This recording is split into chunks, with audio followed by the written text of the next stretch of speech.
Geralmente, quando a mente humana tenta conceber crenças absolutas, a primeira imagem que vem na cabeça é a de uma fundação de concreto. Algo bem sólido, né? Espesso, inabalável. Exato. É a sensação exata de ler a manchete de um daqueles contratos gigantes em letras garrafais dizendo, tipo, totalmente grátis. Há uma segurança confortável naquilo. Com certeza, a gente relaxa na hora. Mas aí, sabe, ao pegar uma lupa e descer a página, a gente encontra as letrinhas miúdas do documento. E, de repente, aquela fundação de concreto começa a parecer consideravelmente mais flexível. E é exatamente esse o ponto de partida do nosso mergulho nas fontes de hoje. Isso aí.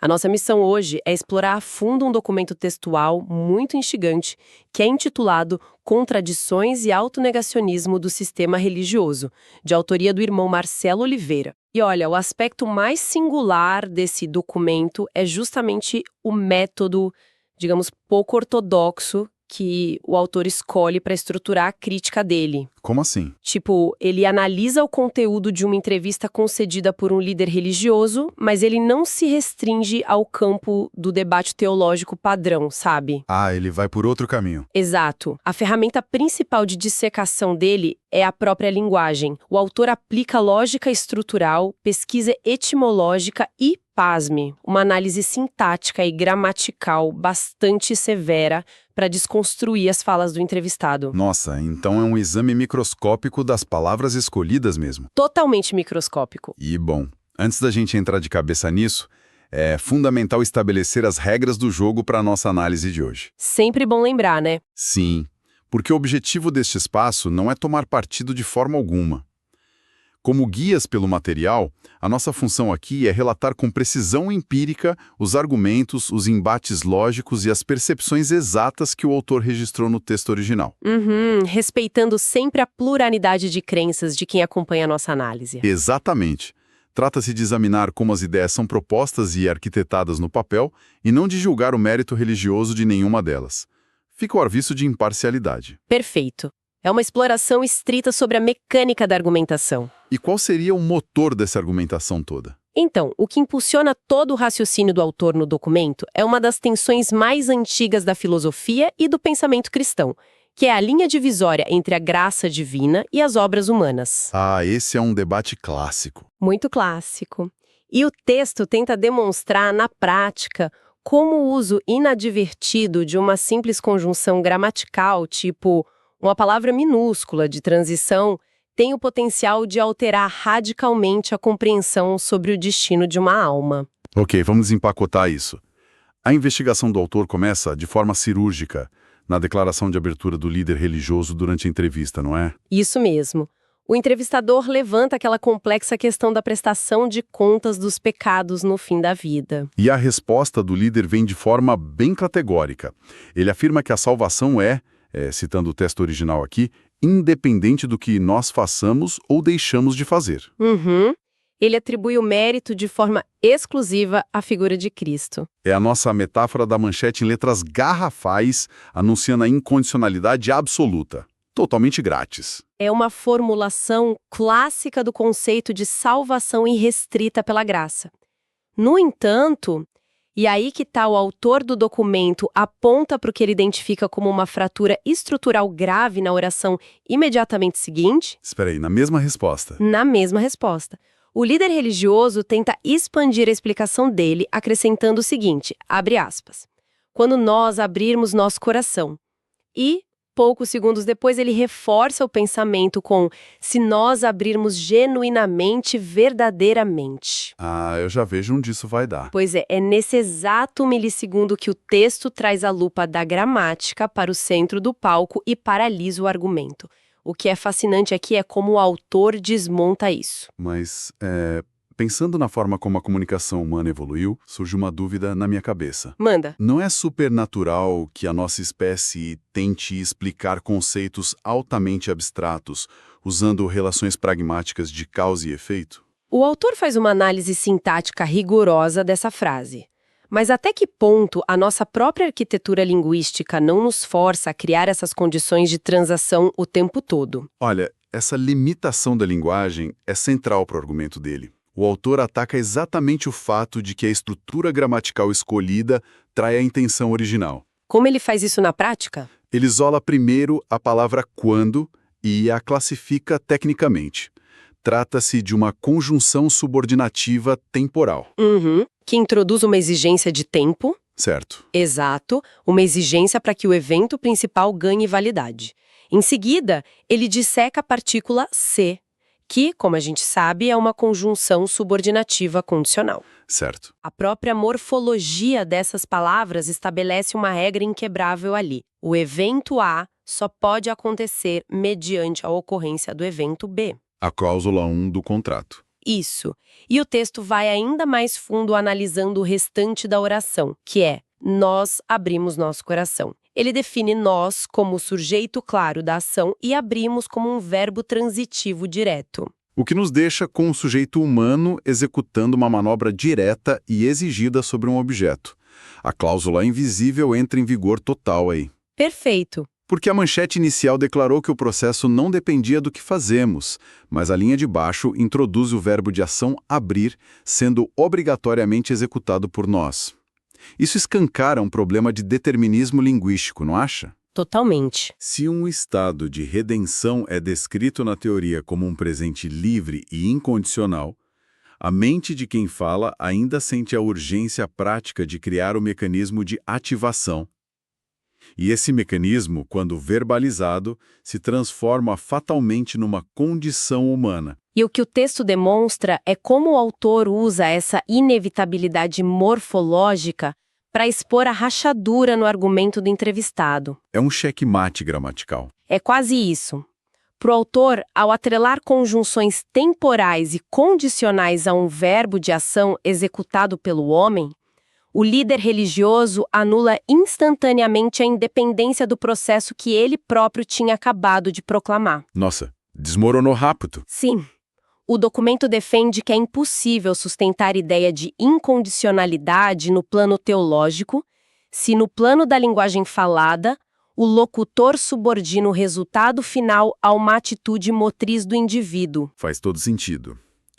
Mas essa exigência oculta por uma contrapartida que a sintaxe acaba revelando gera um obstáculo prático monumental. Qual seria? Como a lógica lida com pessoas que, fisicamente, não possuem a capacidade de oferecer contrapartida alguma. Ah, sim. O exemplo extremo. Sim. Na entrevista dissecada, o locutor tenta blindar a ideia da graça incondicional, recorrendo a um dos casos extremos mais debatidos da história ocidental, a famosa narrativa do ladrão na cruz. Que é o arquétipo definitivo da ausência de recursos, né? O argumento do líder religioso baseia-se na limitação orgânica absoluta do personagem. E como ele articula isso na entrevista? Ele detalha que o homem condenado não tinha como oferecer qualquer tipo de obra em troca de favor. Tipo, ele estava incapacitado de caminhar para realizar boas ações, porque os pés dele estavam fixados por cravos. Fisicamente preso. Estava igualmente impossibilitado de usar as mãos para o trabalho ou caridade, pelo mesmo motivo óbvio. Certo. A conclusão lógica que o entrevistado tenta estabelecer é que essa figura histórica foi redimida puramente por ação externa, configurando a prova incontestável de uma salvação que não demanda obra humana. Olha, é um raciocínio que se apoia de maneira muito inteligente no entendimento estritamente material e físico do que a gente classifica como obra. Sim, é bem engenhoso. Se a definição de obra estiver restrita ao suor orgânico do trabalho físico, tipo a caminhada pelas ruas, a construção tátil de algo, a defesa baseada nos membros imobilizados é extremamente eficaz. Parece irrefutável num primeiro momento. Exato. Como o autor do texto consegue desarmar um argumento ancorado numa limitação anatômica tão extrema? Então, o autor contorna essa barreira anatômica operando uma mudança na definição basilar do que constitui uma obra. O documento rejeita inteiramente a premissa de que o homem condenado estava num estado de inatividade. Sério? Mas ele estava pregado? Pois é, mas a refutação argumenta que o indivíduo exerceu uma atividade mental e volitiva altamente específica e exigida. Que seria? Ele operou a crença. E mais, ele teve a energia de verbalizar essa crença no meio de todo aquele caos. Mas Peraí, classificar o simples ato de crer na mesma categoria ontológica de obras, sabe, colocando o pensamento ao lado do ato de construir casas ou repartir o pão, não seria forçar um pouco a elasticidade do conceito? É o que muita gente pensaria. É porque crer soa muito mais como um fenômeno psíquico ou um estado interno de rendição do que um verbo de ação utilitária, né? E é justamente para resolver esse atrito conceitual que o autor recorre às fontes primárias de forma técnica, sem depender de interpretações filosóficas modernas da nossa cabeça. Ah, ele vai direto na fonte. O que ele usa? Ele aponta para o livro de João, no capítulo 6, versículos 28 e 29. Na passagem referenciada, questiona-se diretamente o que é preciso fazer para executar as obras exigidas pela divindade. E qual é a resposta lá? A resposta textual catalogada é, abre aspas, a obra de Deus é esta, que creiais naquele que ele enviou. Caramba, ele amarra o verbo crer com a palavra obra dentro do próprio texto. Exato. A manobra do autor é usar o léxico do próprio documento sagrado para aglutinar os dois mundos. Se o texto base define formalmente a crença intelectual não como uma aceitação passiva, mas explicitamente como uma obra, o argumento físico dos cravos perde o efeito. Cheque mate de novo. Na visão do autor, então, o indivíduo realizou uma obra monumental. Exatamente. Uma obra de natureza cognitiva e material, sim, mas tornada material a partir do momento em que foi pronunciada. Aqui é onde a coisa fica realmente interessante, porque ele transforma o conceito de fé. Verdade. Ao arrastar a fé do campo do sentimento para o campo do esforço operário, o autor retira toda a passividade da narrativa. E o texto também se debruça sobre um momento bem peculiar da entrevista, não é? Ah, sim. Aquele momento mais polêmico. Sim, onde a necessidade de criar impacto retórico acaba esbarrando na exatidão dos eventos. O entrevistador original, tentando dramatizar a alteração radical de destino do personagem imobilizado, utiliza uma frase de efeito. Ele diz que o homem havia tomado café da manhã com Satanás, mas almoçaria com o próprio Deus. E como o autor do nosso documento reage a isso? Imagino que não muito bem. Nem um pouco bem. A análise apresentada no documento não oferece nenhuma indulgência para esse tipo de floreio poético. O autor rejeita a construção da frase frontalmente. Ele não vê como uma metáfora inocente? Não. O documento não trata a fala como uma simples hipérbole inofensiva ou figura de linguagem. Ele a cataloga tecnicamente como uma falsidade, considerando-a incompatível com os rigores exigidos no discurso cristão. Nossa, ele pega pesado. Muito. E para embasar essa rejeição rigorosa, o autor faz referência a João 8,44, argumentando que a veracidade histórica não pode ser corrompida em nome de métricas de entretenimento ou analogias de efeito numa entrevista. O excesso estético é podado em favor das consequências brutais das ações reais. E o documento ainda continua a pressionar a ideia do peso inegável das obras e do comportamento prático, não apenas das palavras. O texto menciona como as abstenções de atitude também contam como verbos ativos, não é? Sim, o documento busca fechar o cerco argumentativo, listando o que acontece quando a obra física é intencionalmente retida. O que seria o pecado de omissão, basicamente. Isso. O autor cita o capítulo 25 do livro de Mateus, um texto focado no julgamento fundamentado puramente em métricas de ação social utilitária. Sabe, tipo, alimentar quem carece de calorias, fornecer água aos desidratados e amparar os isolados. Atitudes totalmente práticas. Muito práticas. A passagem citada garante que a omissão proposital diante dessas demandas materiais gera consequências de punição eterna. E como isso se conecta com a entrevista? O autor encadeia essas evidências textuais para expor que a narrativa da entrevista é aquela de que o somatório comportamental não afeta o balanço final da alma, simplesmente não sobrevive ao escrutínio das próprias escrituras sobre as quais o sistema deles é construído. Sabe, se acompanharmos a linha traçada pelo autor, onde a crença funciona como uma ação laboriosa e a ausência de caridade acarreta sanções severas, A investigação inevitavelmente desemboca no momento final de auditoria. O acerto de contas. Exato. Como o peso de uma vida inteira de ações, intenções e omissões é processado e auditado. E é muito sintomático observar como a nossa intuição cultural sobre balanços cósmicos vai buscar ecos em todos os lugares, inclusive no cinema de Hollywood. Essa parte é maravilhosa. Sim, porque durante a entrevista original surge uma menção não a um texto sagrado, mas ao roteiro do filme Gladiador. A citação da famosa máxima do protagonista Maximus, né? O que fazemos em vida ecoa na eternidade. Essa inserção é um ponto de inflexão fascinante na entrevista. Por que você acha isso? Porque o entrevistador invoca essa referência da cultura pop para tentar acomodar duas forças que estão colidindo na sua própria lógica. Quais forças? De um lado, a doutrina que eles defendem de que a redenção é inalterável, que nada que você faça muda isso. E do outro, a profunda necessidade intuitiva do ser humano de acreditar que o comportamento ético diário gera ramificações diferentes no futuro eterno. Sim, a gente precisa sentir que o que a gente faz importa no final das contas.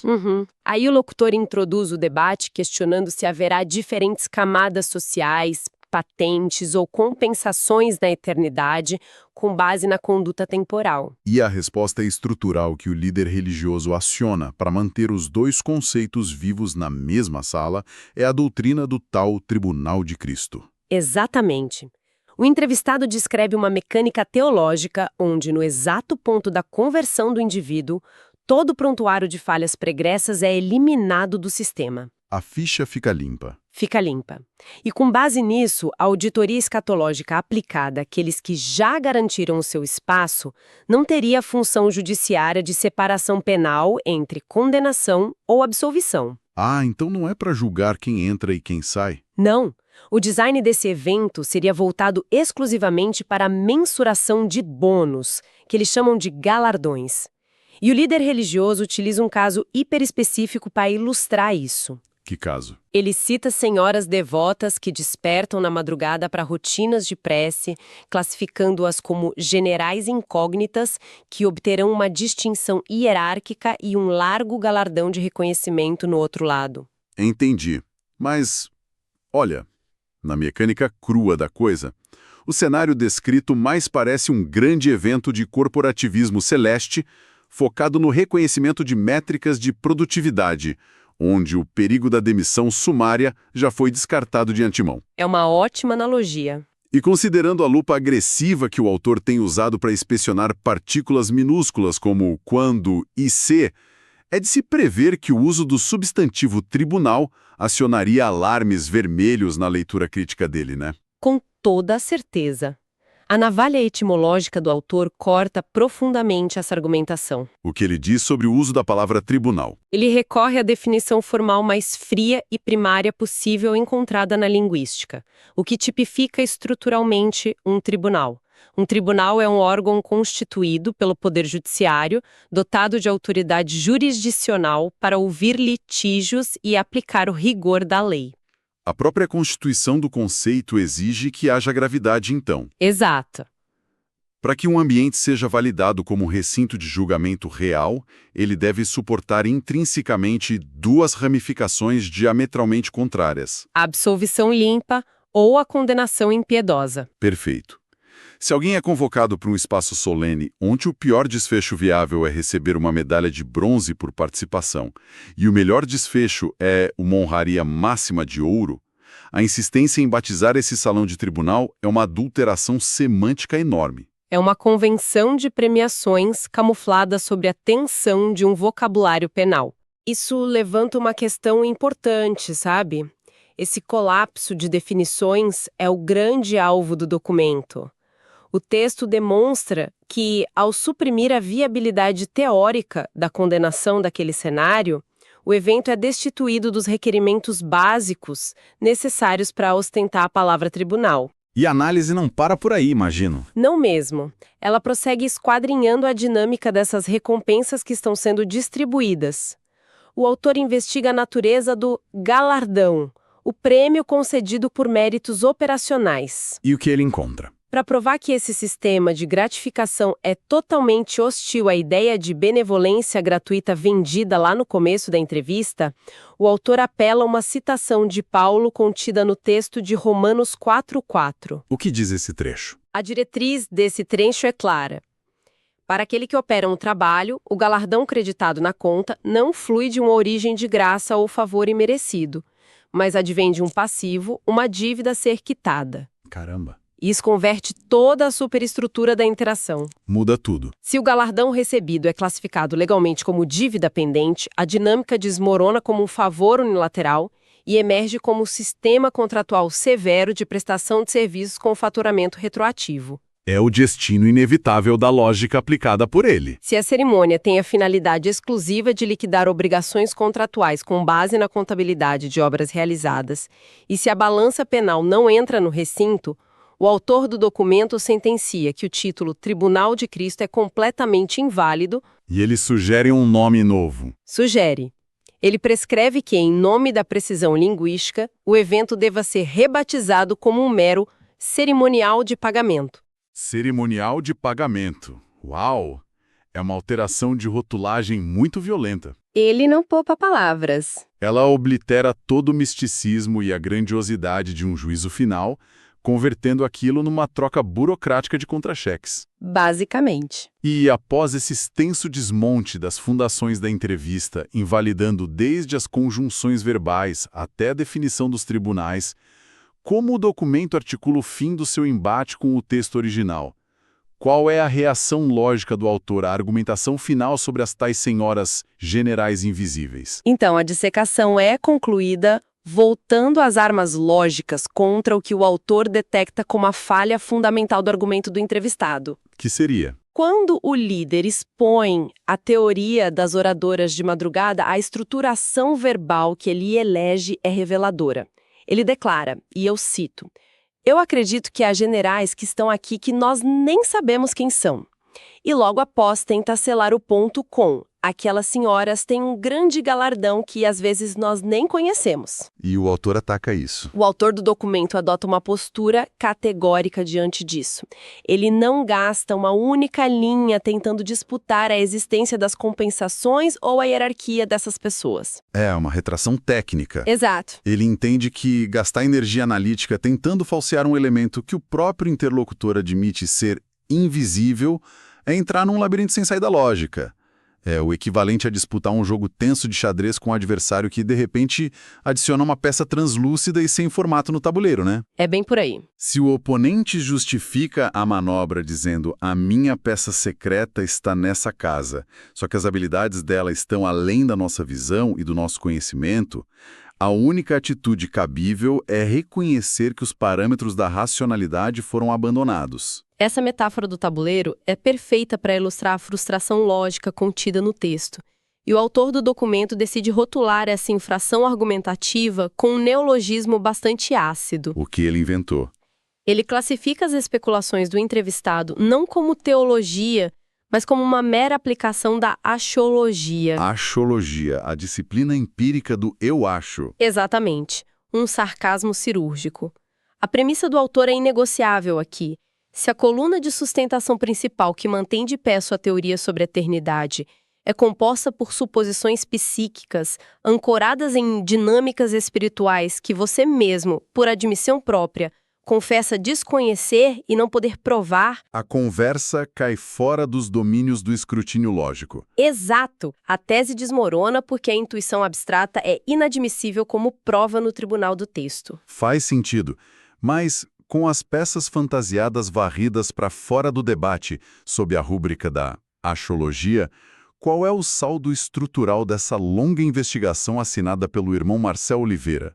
Após estraçalhar a premissa de um favor passivo, como ele reconstruiria as engrenagens desse sistema? Então, o que tudo isso significa? Se conectarmos isso ao quadro geral, o modelo final chancelado pelo documento propõe uma visão inflexivelmente bilateral do cosmos. Bilateral? Sim, O destino da existência, sob a ótica da tese apresentada, não ocorre num vácuo isolado de intervenção majestática unilateral. O processo é um empreendimento colaborativo que aciona obrigatoriamente tanto a matriz divina quanto a força matriz humana. A ação conjunta que ele tanto defende? Uhum. E para solucionar a eterna fricção entre onde termina o favor gratuito e onde começa o esforço, o autor oferta uma resolução conceitual notável, baseada na própria linguística de novo. Lá vem ele com etimologia. Sim, ele propõe a definição técnica da graça como uma forma de pré-ação. Pré-ação. A utilização do prefixo pré para embutir a noção de temporalidade antecipada, algo que orbita no período anterior à ignição principal. O prefixo codifica perfeitamente a natureza incompleta do ato, sabe? A pré-ação engloba toda a montagem inicial do ambiente operatório, a construção meticulosa do palco e o fornecimento de todos os insumos e acessos necessários. A infraestrutura toda é dada. Exato. No entanto, a carga de energia investida nessa fase preparatória flutua em estado inerte até colidir de forma frontal com a reação cinética do indivíduo afetado. Precisa da faísca humana? Sim, a fusão plena do processo, quando a pré-ação abandona a teoria e vira a matéria consolidada da salvação, somente é alcançada e validada de forma retroativa no evento do juízo ou na quebra da biologia. Olha, enxergando o problema por essas lentes metodológicas, a condição do ser vivo sofre uma guinada vertiginosa. Total. A humanidade perde de forma imediata o conforto de ocupar a posição de espectadora anestesiada, aguardando que o arco narrativo se feche sozinho. As pessoas são realotadas à força para o centro dos acontecimentos com o título inalienável de coautoras do tecido existencial. É uma baita responsabilidade. Com certeza. O aparato colossal da pré-ação pode até instalar os holofotes no palco e providenciar o papel principal, mas a engrenagem teatral empanca e a cortina jamais sobe caso a figura central opte por permanecer nas sombras, recusando-se a verbalizar as falas da sua própria crença. A demanda pela execução orgânica da obra humana se revela inegociável na visão dele. E a tese descreve uma cosmologia regida pela responsabilização ativa contínua. Cada recurso imaterial oferecido na etapa preparatória atua como uma demanda explícita, cobrando que o elemento humano retorne o investimento sob a forma de ações documentadas. Impressionante. A dissecação aprofundada de um documento com esse rigor analítico ultrapassa muitas fronteiras de um simples debate hermenêutico ou doutrinário, né? Sem dúvida. O exercício intelectual exigido pelo texto evidencia um fato brutal para nossa audiência. A mecânica de como arquitetamos as nossas sentenças não pode ser desvinculada de como arquitetamos a espinha dorsal da nossa realidade. Deixando as preferências religiosas à parte, fica a constatação de que o vocabulário não é uma caixa oca. Nenhuma palavra está num texto por acidente. Nunca. Uma partícula conectiva como o termo condicional C já carrega de fábrica o contrato de uma exigência de reciprocidade. A decisão técnica de enquadrar o fenômeno interno da fé não como emoção, mas como a engrenagem ativa de uma obra, redistribui dramaticamente o peso das obrigações da nossa espécie. É verdade. E a insistência confortável de nomear um centro de triagem pacífico com o peso ameaçador da palavra tribunal distorce por completo a avaliação dos danos que o nosso comportamento acarreta. A exatidão do discurso se mostra vital porque, em última instância, as cláusulas ignoradas da nossa própria linguagem terminam formatando as margens do universo que habitamos. E negligenciar a engenharia sintática dos princípios em que se acredita embute um perigo silencioso formidável, sabe? Qual seria? O risco perene de um indivíduo esgotar a sua existência inteira advogando apaixonadamente por conceitos puristas inalcançáveis, enquanto cada vírgula e cada verbo da sua linguagem operacional boicotam e neutralizam as suas premissas mais valiosas de forma metódica e letal na vida real. Forte isso. E essa maquinaria impecável levantada pelo conceito da pré-ação pavimenta o terreno para uma provocação crucial no encerramento de mais este mergulho profundo. O que você tem em mente? Vale a pena estender a analogia para os horizontes pragmáticos do cotidiano de quem nos escuta. Se a disponibilidade da graça incondicional, assim como o acesso às aptidões que descobrimos, os espaços que ocupamos e os encontros improváveis que esbarramos pelo caminho, operam sob a lógica rígida e transitória dessa pré-ação preparatória, que fatia da vivência biológica diária permanece presa na imobilidade silenciosa do modo de espera. Nossa, profunda essa pergunta. Quantos ambientes meticulosamente preparados na trajetória de cada um sofrem de uma paralisia crônica, mofando no vazio à espera de uma fagulha de agência humana, clamando pela tal ação conjunta, imperativa, antes que possam adquirir um traço de concretude capaz de reverberar além da biologia. O cenário aguarda o choque com a obra. Fica registrada a provocação para levar adiante. Agradecemos o tempo e a paciência de quem buscou entender além da superfície e investigar as complexidades submersas por trás de cada linha lida hoje. Até o próximo mergulho analítico em nossas fontes.